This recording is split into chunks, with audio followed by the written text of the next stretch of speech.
how does the economics pencil for merchant in Zone J?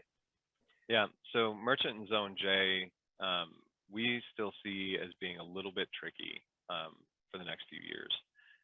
So when we look at Zone J, very volatile, capacity price is very high. We have at Ascend a very bullish capacity price forecast.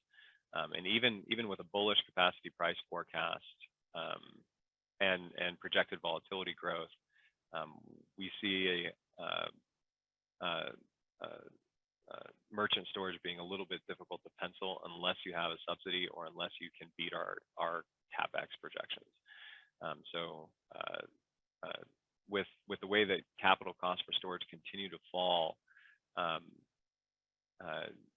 if you come in too early, you're basically locking yourself in at a revenue requirement that could be significantly higher than someone that's coming in 4 or 5 years from now.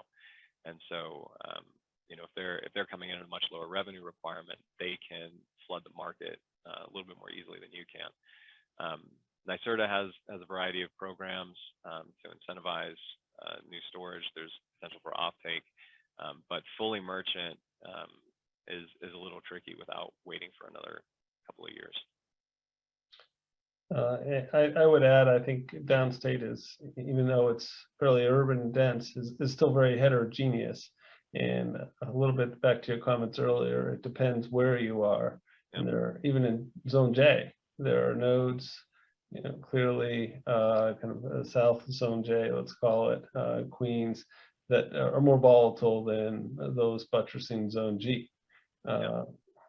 And something to add there, as we look at variation, the variation in volatility within an area can be much larger, more significant than the variation in average price.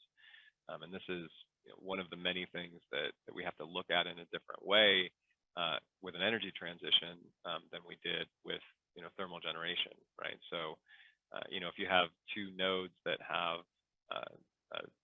a marginal difference in average price, that might not have nearly the amount of impact on resource economics as a marginal difference in volatility. So we'll see volatility difference of 20-30% between nearby nodes, and 20-30% volatility difference can mean a 20 to 30% revenue difference.